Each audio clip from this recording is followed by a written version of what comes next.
কোন মাস বাপ বলুন? এটা সাবান, সানলাইট না লাইফ বয়?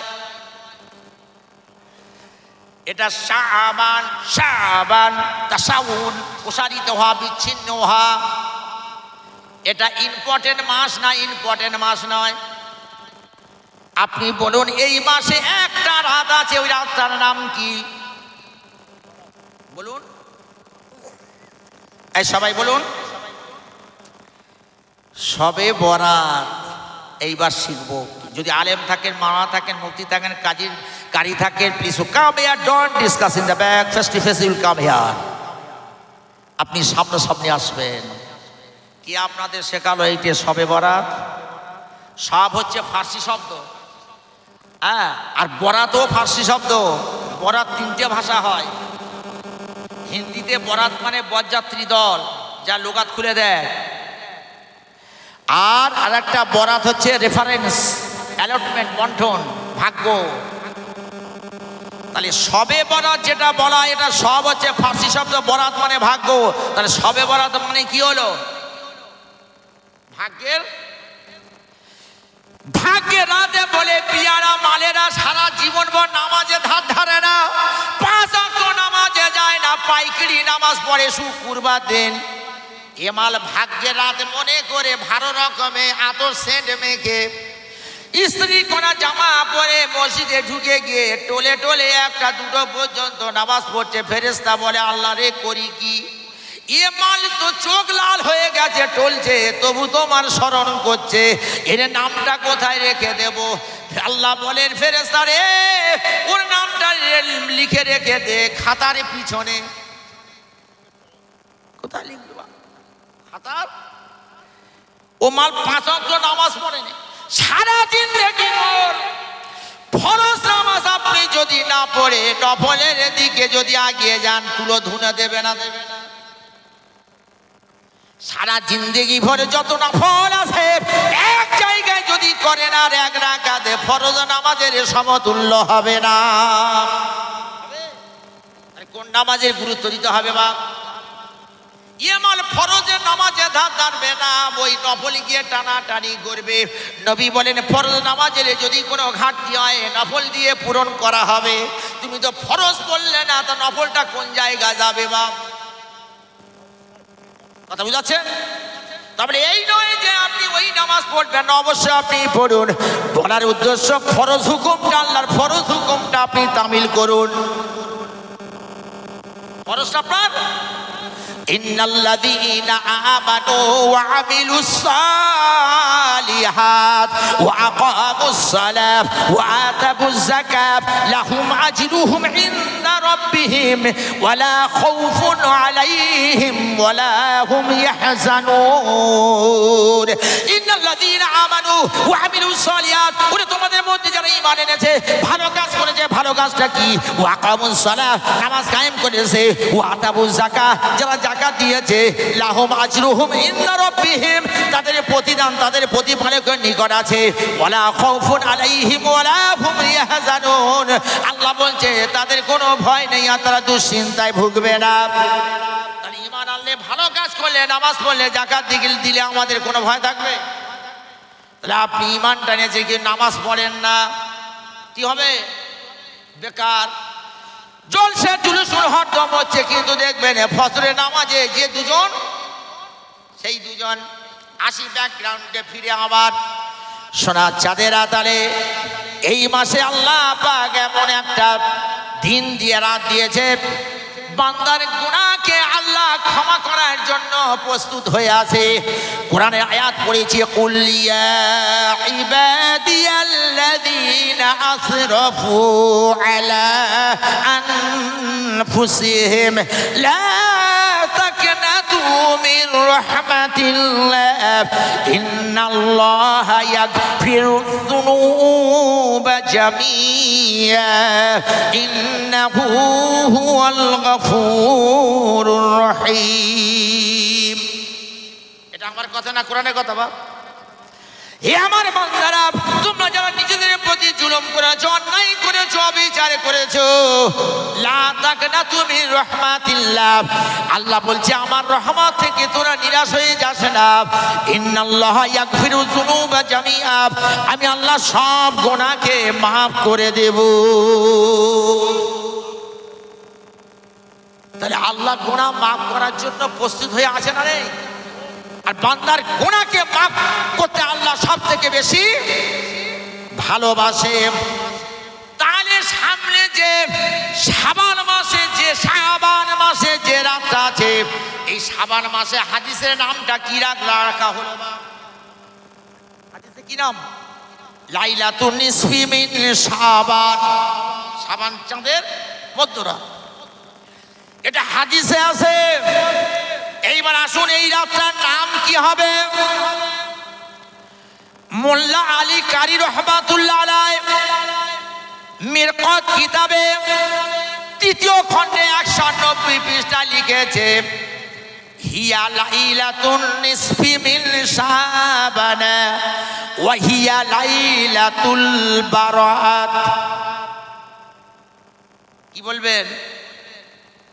এই রাতটা কি নাম বলবেন? লাইলাতুল বরাত নয়, বারাত। কি বলবেন? বরাত আর বারাত অনেক তফাৎ। বারিয়া ইয়াবরু, সামিয়া ইয়াসমাউর মাসদার, অর্থাৎ এই রাতটা হলো নাজাতের রাত, নিষ্কৃতির রাত, ক্ষমার রাত, আর সেটা আমরা ভাগ্যের রাত করে ফেলেছি। কথা বুঝাচ্ছেন? তাহলে রাতটা কি হলো? লাইলাতুল, বলুন, বারাত। কি বলবেন? বারাত। কোন কেতাবে আছে? মিরকত। কোন খণ্ড? ৩য় খণ্ড, পেজ নাম্বার কত? ১৯০। তিরমিজি শরীফ ৯২ পৃষ্ঠা টিকা নম্বর ৯ লেখা আছে। কোন হাদিস? তিরমিজি শরীফ, হিয়া লাইলাতুল খামিসাতু আশারা মিন শাবান ওয়া সুম্মিয়া লাইলাতুল বারাত। কি নাম রাখা আছে? লাইলাতুল বারাত। আর যে সব মেয়ে মদ্য সব বলে লাইলাতুল সোনা রাখতে সত লাইলাতুল বরাত, তো ফরাত হয়ে চলে যাবে। বারাত, বারাত। কি বলবেন? বারাত। লাইলাতুল মানে নাজাতের রাত, নিষ্কৃতির রাত, মুক্তির রাত, ক্ষমার রাত। এবার হাদিসটা ইবনে মাজাহ শরীফে হাদিসে আছে কি করে ক্ষমার রাত হলো। এটা বর্ণনা করেছে আবু মুসা আশআরী রাদিয়াল্লাহু তাআলা আনহু। ইবনে মাজাহ শরীফে হাদিসে 3টে হাদিস আছে। একটা আয়েশা রাদিয়াল্লাহু তাআলা আনহা বর্ণনা করেছেন, আর একটা হযরত আলী ইবনে আবি তালিব বর্ণনা করেছেন, আর একটা আবু মুসা আশআরী রাদিয়াল্লাহু তাআলা আনহু বর্ণনা করেছেন। ইন্নাল্লাহা লা ইয়াতলিউ ফি লাইলাতিন নিসফি মিন শাবান ফায়াগফিরু লিজামিই খালকিহি ইল্লা লিমুশরিকিন আও মুশাহিন। আল্লাহর নবী বলছেন যে শাবান চাঁদের 15 তারিখে রাতে আল্লাহর রহমতের দৃষ্টিতে দেখেন। জোরে বলুন সুবহানাল্লাহ। রহমতের নজরে বান্দাদের দিকে তাকান। বলছে কি এই রাতে এই হাদিসটা এই দুজনার ক্ষমা করবে না। কজনা? এই হাদিসের দুজনা। এক নম্বর হলো মুশরিক, আর দ্বিতীয় নম্বর হলো হিংসুক, যে হিংসা করে। এবং এইবার আমরা বিচার করে দেখি, আসুন আমাদের ভিতরে হিংসা আছে না নেই? বাপ, অনেকেই জন্মগত ভাব আছে। গায়ে কেউ ভালো খেলে, ভালো পড়লে, ঘর বাড়ি করলে মনে মনে জ্বলে যায়, আছে না নেই? আরে হিংসা করো ওই জায়গায়, যে জায়গায় তোমার ছেলে হাফেজ হয়েছে, আমি আমার ছেলেকে হাফেজ করবো, এই জায়গায় হিংসা কর। লাভ আছে না ক্ষতি আছে? ও করবে না, ও ভালো গাছে ভালো পচিন কাম কচুর পিছনে লেগে গেছে, হিংসা জ্বলে যায়। হিংসুক কিছু পায় না, ভিতর কিন্তু পুড়ে যায়, কিছু ভিতরে পুড়ে যায়। এখন লাইলাতুল বারাতের দিনে রাতে তোমার ভিতরে হিংসা আছে, হিংসা তো মনোভাব নিয়ে মসজিদে যদি যাও, রব্বানা আতিনা, আল্লাহ টাকা দেনা, পয়সা দেনা, ভাগ্য খুলে দেনা, আল্লাহ বলে হিংসাকে দূর কর না, তবে মসজিদে ওঠ না, তবে আমার কাছে আয় না, আমার রহমত পাবি, তোর আমি দূরে ছেড়ে দেব না, তোর আমি দূরে ছেড়ে দেব না। এবার হাদিস টানছি, ইয়াকুম ওয়াল হাসাদ ফাইন্নাল হাসাদ ইয়াকুলুল হাসাদাত কামা তাকুলুন নারুল হাতাব। আল্লাহ নবী বলছেন হিংসা করা থেকে তোমরা দূরে থাকো, কেননা আগুন যেমন কাঠকে পুড়িয়ে শেষ করে দেয়, হিংসা তেমন মানুষের নেক আমলকে নষ্ট করে দেয়। কোথায় যাবে? হিংসাটা দূর করতে হবে, ওট মসজিদে। নেক আমল তো হিংসার মারফতে দূর হয়ে যাবে। কথা আমার মুখের কথা রেখেছি না, হাদিসের কথা রেখেছি বাপ। কি বলছেন? যাই হোক, পেতে তো হবে, না হলে আপনি জিরো পাবেন। আমি জাকির মাওলানা যদি আমার ভিতরে হিংসা থাকে, আর আমি এই মালে যদি মসজিদে উঠি, এর নামাজ, এর নেকি সব কোথায় যাবে? জলঞ্জীব। তাহলে আমি জেনে যদি পাপ করি, তাহলে আমার মতো হতভাগা পৃথিবীতে কেউ আছে? তাহলে আপনি কেন করবেন না? তাহলে এই মুসলমান থেকে সরে যেতে হবে আমাদের প্রত্যেক। তাহলে এক নম্বর বললো মুশরিক, দ্বিতীয় নম্বর বললো হিংসুক।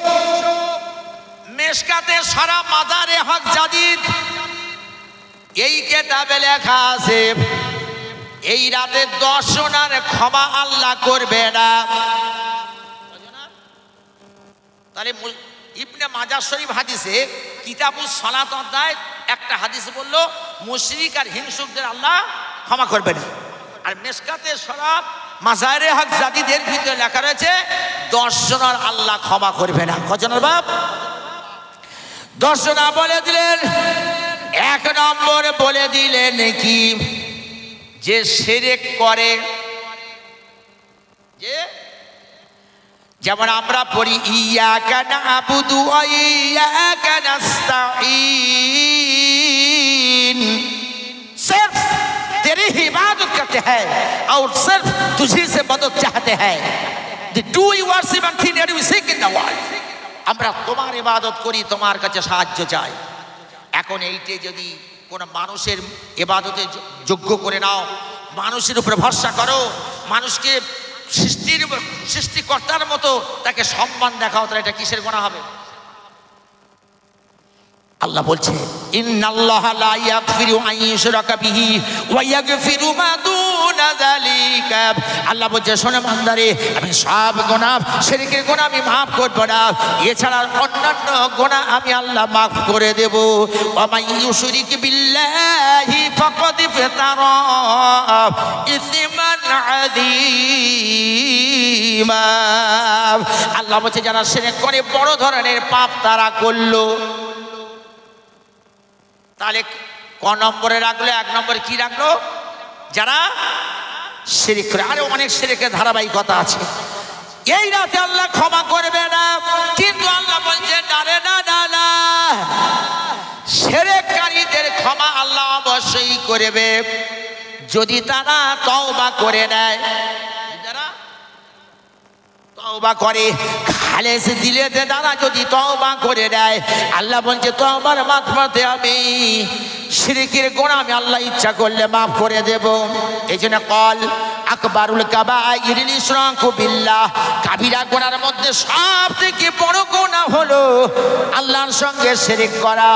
আকবারুল কাবাইরিল ইশরাকু বিল্লাহ ওয়া কতলুন নাফস, মানুষ হত্যা করা, কতল হুকুকুল ওয়ালিদাইন, মা বাপের অবাধ্য হওয়া, আর কলা জুর, মিথ্যা কথা বলা, আও কলা ওয়া শাহাদাতুজ জুর, অথবা মিথ্যা সাক্ষী দেওয়া। এখন দেখবেন মিথ্যা সাক্ষী অনেকে দেয় না, এটা হলো কাবিরা গুনাহ। শিরক করা হলো কাবিরা গুনাহ। কাবিরা গুনাহ যদি maaf করতে যায়, তাফসীরকারীরা বলেছে যে আল্লাহ গুনাহ তো maaf করবে, ইন্নাল্লাহা ইয়াগফিরু যুনুবা জামিয়া, আল্লাহ সব রকমের গুনাহ maaf করবে, কিন্তু শিরককারীদের গুনাহ maaf করতে গেলে খালেস দিলে তওবা করতে হবে। কি করতে হবে? তওবা ছাড়া বড় গুনাহ আল্লাহ কোনোদিন maaf করতে পারবে না। মনে থাকবে তো? তাহলে শিরককারী গেল, হিংসুক গেল। এই হাদিসে আছে জাদু জাদু করে বলে দিল, জাদু করে গোনা আল্লাহ মাফ করবে না।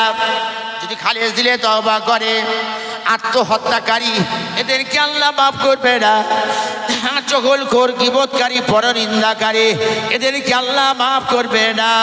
আরে পায়ের গাঁটের নিচে পরিধেয় বস্ত্র প্রদানকারী, যে কাপড়টা পায়ের গাঁটের নিচে পৌঁছায়।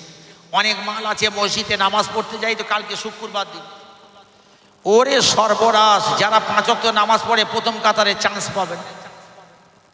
বিয়ার মালেরা সামনে গিয়ে দুমদাম দুমদাম শুরু করে দেবে, আর পায়ের গাঁটের নিচে এই লুঙ্গি বা পরিধেয় বস্ত্র অনেকে যায় না, যায় না।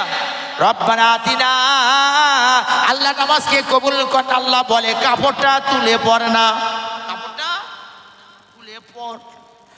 এ মানেরা জানে না, অনেক জন ছেলেরা আছে দেখবেন প্যান্ট পরে, রাস্তায় ঝাঁট দিতে দিতে যায়, জানা রাস্তায় ঝাঁট দিতে দিতে যাচ্ছে, পরিষ্কার হয়ে যাচ্ছে। বাবু স্টাইল দেখাচ্ছে, আবার এদের স্টাইল আলাদা। বলে প্যান্ট যত নিচের দিকে খুলে যাবে তত নাকি স্টাইল বেশি হবে। তাহলে প্যান্ট যদি নিচের দিকে খুলে যায় তো কি দেখা যাবে বাপ? কাঁচের ভিতর রসগোল্লা, নালা দেখা যাবে, তো স্টাইল তত বেশি। আর আমরা যারা নামাজি আছি খেয়াল করি না।